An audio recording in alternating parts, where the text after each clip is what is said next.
দিবি না খবরদার।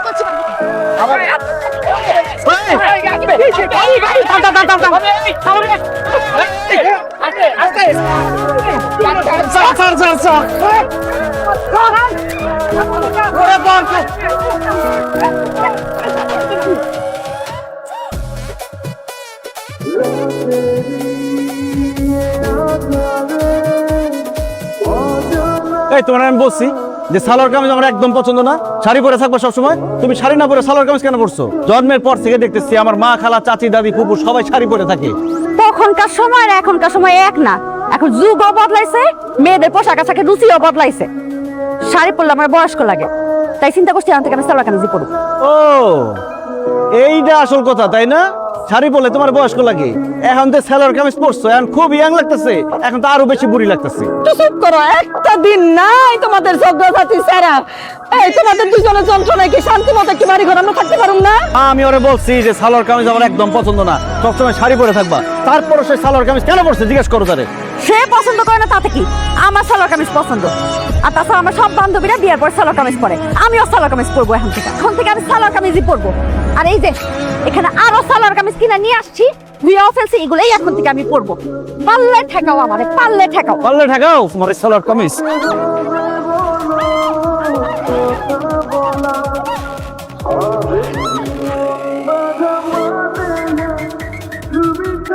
আম্মা, আব্বা, আপনারা আমায় মাফ করেন।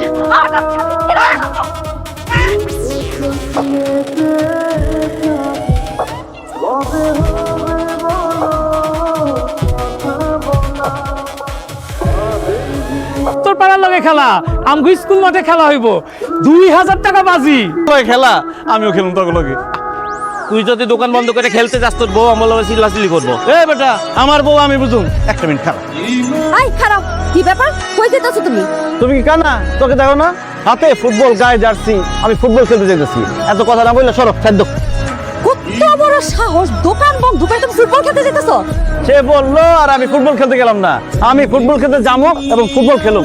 এত কথা না বলে সামনে থেকে সরো, নাহলে একটা টিক মার একদম গ্রাম ছাড়া করে দেবো। আমি খেলতে যাবো, তুমি পারলে ঠেকাও। ঠিক আছে, দেখাই তো কেমনে ঠেকাই দাও।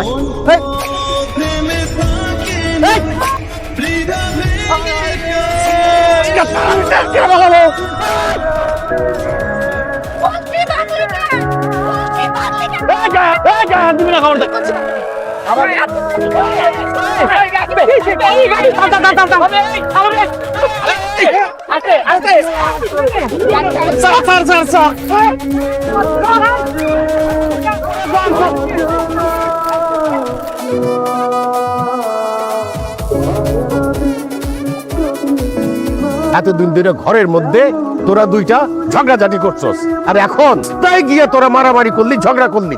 এই তোরা আসলে কি চাস কত? আমি তারে ডিভোর্স দিতে চাই। বাহ, এই প্রথম তোমার কোনো কথা আমার ভালো লাগছে। মিয়া বিবি রাজি তো কেয়া করে কাজী। আব্বা মা উকিল ডাকার কোনো দরকার নাই। সেও যেহেতু রাজি, আমিও রাজি। এখনই আমি তারে 3 তালাক দিয়ে দিতে। তালাক একদম জানে মাইরা ফেলাবো। তোর কিন্তু একটা ছোট বোন আছে, আর তোরা যদি এসব ডিভোর্স করস, তাহলে কোনো ভালো পরিবারের ছেলে তোর এই বোনের বিয়ে করবো? মা, নিজে বাঁচলে বাপের নাম, আরেকজনের কথা চিন্তা করার টাইম আছে?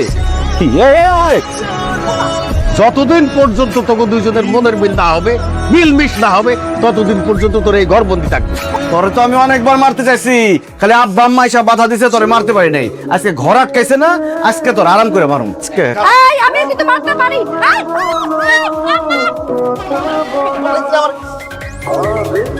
ভাইজান, বইনের কথা মনে পড়ে না তোমার? আমারে ঘরের মধ্যে বন্দি করে পালায় রাখছে, এতক্ষণ ধরে পিড়াইছে।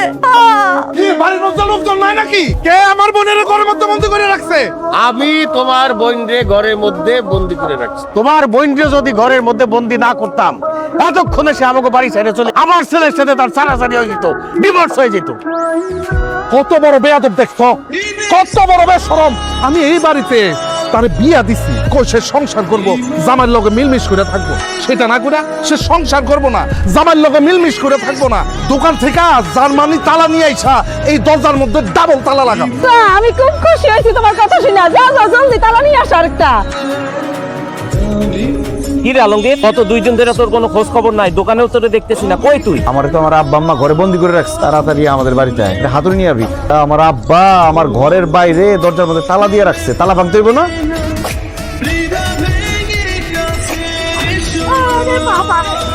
আমার পোলারে আমি ঘর বন্দি করছি, ওই তো আমার পোলারে খারাপ করছো। আমার পোলা তো এরকম খারাপ আছিল না। কথাটা আপনি ভুল কইলেন কাকা, আমরা আপনার পোলারে খারাপ বানাই নাই, আপনার পোলা আমগরে খারাপ বানাইছে।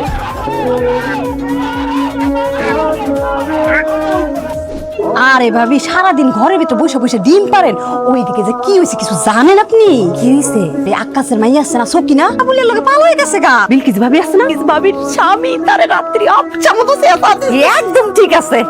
আরে বেড়ি মানুষ ঘরের মধ্যে বন্দি, তারপর কুটনামি বন্ধ হয় না। এই আরে ভাবি আর কোয়েন, আমার তো ঘরের মধ্যে বন্দি করে রাখছে, না না কিছু একটা করতে পারেন নাকি? তালাটা কি করবেন ভাবি? তালা ভাঙতে হবে, এক্ষুনি তালা ভাঙিয়ে দিতেছে। অসম্ভব। আমি পয়সা থাকতে তোর এই মনের আশা কোনোদিন পূরণ হইব না। মহিলারা কেন, পৃথিবীর কেউ তোর এই বন্দিদশা থেকে বাইর করতে পারবো না। আমরা মানুষ দুইজন এক প্লেট খাবার দেখি আর এক প্লেটে খাওয়ান দিছি কেন বুঝো না?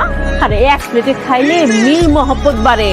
আরে দুইজন মিলে এক প্লেটে খাও, যাও। আমার খিদা লাগছে, এটা আমার খাবার, আমি খাবো। খাবার কি তোমার একলা দিছে? আমার খাবার আছে না এখানে? বুঝলি না, আমি তোমার দেবো না, তোমার জন্য এই ঘরের মধ্যে আমি বন্দি, তোমার আজকে রাতে খাইতে দেবো না, এটা তোমার শাস্তি। সারাদিন কোনো কিছু খাই নাই, রাতের বেলা না খেলে মরে যাবো, খাবারটা দাও, দাও না। আমি অর্ধেক খাইছি, তোমার অর্ধেক খাইতে পারো না।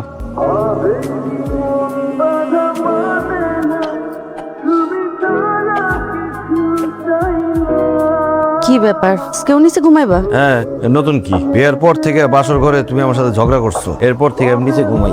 আজকে নিচে ঘুমানোর দরকার নেই, আসো উপরে এসে ঘুমাও। আমার কি পাগলা করতে কামড়াইছে যে আমি তোমার সাথে গিয়ে উপরে ঘুমাবো, এরপর রাত্রেবেলা আমি রোমান্টিক হয়ে যাব, বাচ্চার বাপ হয়ে যাব, সেই বাচ্চার মায়া ছাড়তে না পেরে তোমার আমি ডিভোর্স দিতে পারবো? এটা হবে না। তোমার আগে তোমার ডিভোর্স দিব, এরপর আমি আরেকটা বিয়ে করব, সেই বউ নিয়ে আমি বিছানায় একসাথে। বালিশটাও খেলে ছিঁড়া ফেলাইছে, বালিশ ছাড়া কেমনে ঘুমাই? এই যে এই বালিশটা না, কোনো দরকার নেই, ঘুমাও। সারাদিন ঝগড়া করে মা মোর শরীর তো জোরে পিড়া যেতেছে। এই উঠো তো, বিছানায় এসে শো, উঠো। কি হয়েছে? তোমাকে কোনো আওয়াজ পাইতেছি না। আমার আলমগীর কি হয়েছে? আস্তে আস্তে জ্বর আসছে, চিন্তা করেন না, আমি পানি পট্টি দিয়ে দিছি, ওষুধ খাওয়াই দিছি।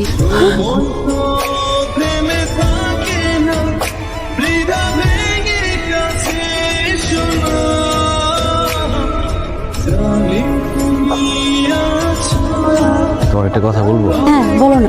স্ত্রীকে যে কেন অর্ধাঙ্গিনী বলা হয় সেটা আমি আজকে ভালো করে বুঝলাম। একজন স্বামীর সুখ দুঃখ বিপদ আপদ সুস্থ অসুস্থতা সবকিছুর সঙ্গী হলো তার স্ত্রী। আমি তোমার কথা দিতেছি রোজিনা, আমি কোনোদিন তোমার সাথে খারাপ ব্যবহার করুন না, সারা জীবন তোমার ভালোবাসা একসাথে সংসার করুন।